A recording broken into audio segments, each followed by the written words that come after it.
দর্শক, আবারও ফিরে এলাম ইন্ডিপেন্ডেন্ট ডিজিটালের নতুন আয়োজন গ্রেটেস্ট ফিল্মস নিয়ে।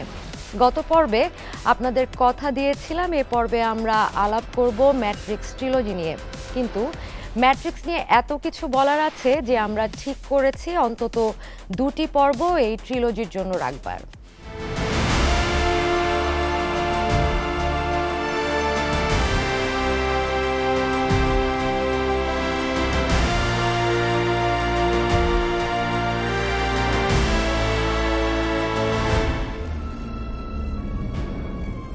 মোটামুটি সিনেমা নিয়ে খোঁজ খবর রাখেন এরকম সবারই অন্তত একবার হলেও দেখা হয়েছে ম্যাট্রিক্স সিরিজের মুভিগুলো, কিন্তু পুরোপুরি বুঝে উঠতে পেরেছেন কতজন এ নিয়ে সন্দেহ রয়েছে। তাই ম্যাট্রিক্স ট্রিলজি নিয়ে কথা বলার শুরুতে বরং সহজ ভাষায় একটু বুঝে নেওয়া যাক ম্যাট্রিক্স জিনিসটা আসলে কি। এই প্রশ্নের উত্তর কিছুটা ধারণা পাওয়া যায় ট্রিলজির প্রথম পর্ব দ্য ম্যাট্রিক্স এ মরফিয়াস যখন নিওকে ব্রিফ করে। The Matrix is everywhere. It is all around us. It is the world that has been pulled over your eyes to blind you from the truth. কিন্তু আরও ভালো করে বুঝতে হলে দেখতে হবে ম্যাট্রিক্স ফ্র্যাঞ্চাইজির অ্যানিমেটেড সিরিজ অ্যানিম্যাট্রিক্সের ২০ শতকের মাঝামাঝিতে যখন মানুষ তার সভ্যতার উৎকর্ষে, তখন তারা মানুষের সেবার জন্য কৃত্রিম বুদ্ধিমত্তা সম্পন্ন যন্ত্রপাতি তৈরি করতে শুরু করে। একটা পর্যায়ে এই যন্ত্রগুলোই মানুষের বিরুদ্ধে স্বাভাবিকভাবেই মানুষ অত্যাধুনিক সব মেশিনের সাথে অসম যুদ্ধে হারতে বসে এবং একসময় মরিয়া হয়ে সিদ্ধান্ত নেয় অপারেশন ডার্ক স্টর্মের মাধ্যমে পুরো আকাশকে কালো ন্যানাইট দিয়ে ঢেকে দিতে। এতে করে তারা যন্ত্রদানবদের একমাত্র এনার্জি সোর্স সোলার পাওয়ারকে বন্ধ করে দিতে সক্ষম হয়, কিন্তু শীঘ্রই এআই বিকল্প সোর্স হিসেবে বিশেষ পদ্ধতিতে ব্যবহার করতে শুরু করে স্বয়ং মানবদেহকেই। ভার্চুয়াল পৃথিবী যেখানে সত্যি পৃথিবীর মতোই হাসি, কান্না, দুঃখ, ভালোবাসা সবই রয়েছে।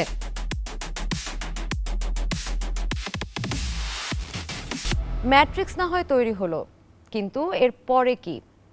সিনেমাতে যে গল্পগুলো আমরা দেখি সেটাই বা কখন ঘটছে, কেন ঘটছে? সিনেমার শুরুতে মরফিয়াস নিওকে জানায় তারা সম্ভবত ২১৯৯ সালে অবস্থান করছে। আমরা জানতে পারি তারা এই মুহূর্তে ম্যাট্রিক্সের ৬ষ্ঠ সাইকেলে অবস্থান করছে, অর্থাৎ এর আগে ম্যাট্রিক্স আবর্তিত হয়েছে আরও ৫ বার এবং প্রতিবারই ম্যাট্রিক্সের জনক এআই দ্য আর্কিটেক্ট শুরুতে ম্যাট্রিক্স তৈরি করেছিলেন শুধুই হাসি, আনন্দ আর ভোগ বিলাস দিয়ে, কিন্তু শীঘ্রই সমস্ত মানুষ হাঁপিয়ে ওঠে এবং ম্যাট্রিক্সের বিরুদ্ধে বিদ্রোহ ঘোষণা করে। তাই দ্বিতীয় ম্যাট্রিক্সে আর্কিটেক্ট ম্যাট্রিক্স বানান সত্যিকার মানব সভ্যতার মতো করে, কিন্তু সফল হয় না সেটাও। তাই তৃতীয় ম্যাট্রিক্সে এসে তিনি নিয়োগ দেন এমন এক সফটওয়্যারকে যার কাজ ছিল আগে মানুষের মনোজগৎকে বিশ্লেষণ করা, অর্থাৎ the ওরাকলকে। After which you will be required to select from the Matrix 23 individuals, 16 female, 7 male, to rebuild Zion. কিন্তু তৃতীয়, চতুর্থ তার সবই আসলে ওরাকলের সুদীর্ঘ চিন্তার ফসল। You're here to try to understand why you made. What is happening to me? You are the one, Neo. প্রথম পর্বে নিওর দ্য ওয়ান হয়ে ওঠা দেখার আগেই ট্রিনিটির নিওর প্রেমে পড়া এবং নিওর হাতে এজেন্ট স্মিথের মারা যাওয়া সবই ছিল ওরাকলের পরিকল্পনার অংশ।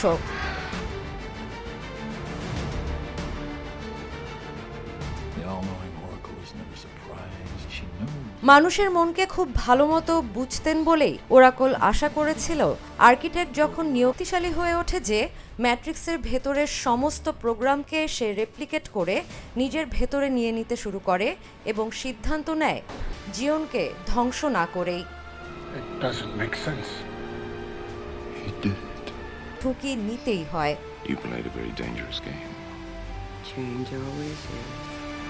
এরপর থেকে বজায় থাকে মানুষ আর যন্ত্রের সহাবস্থান। ম্যাট্রিক্স চলতে থাকে তার আপন গতিতে। এই সিরিজের চতুর্থ পর্ব ম্যাট্রিক্স রিজারেকশন আসে এরও ৭০ বছর পরের গল্প নিয়ে। কিন্তু সে গল্প হয়তো পরে কখনো অন্য কোনো পর্বে আলোচনা করা যাবে। আপাতত আগামী পর্বে আমরা দেখব কেন ম্যাট্রিক্স এত আলোচিত এবং জনপ্রিয় একটা সিরিজ, আর চলচ্চিত্র অঙ্গনে কেনই বা এটাকে মাইলফলক হিসেবে ধরা হয়।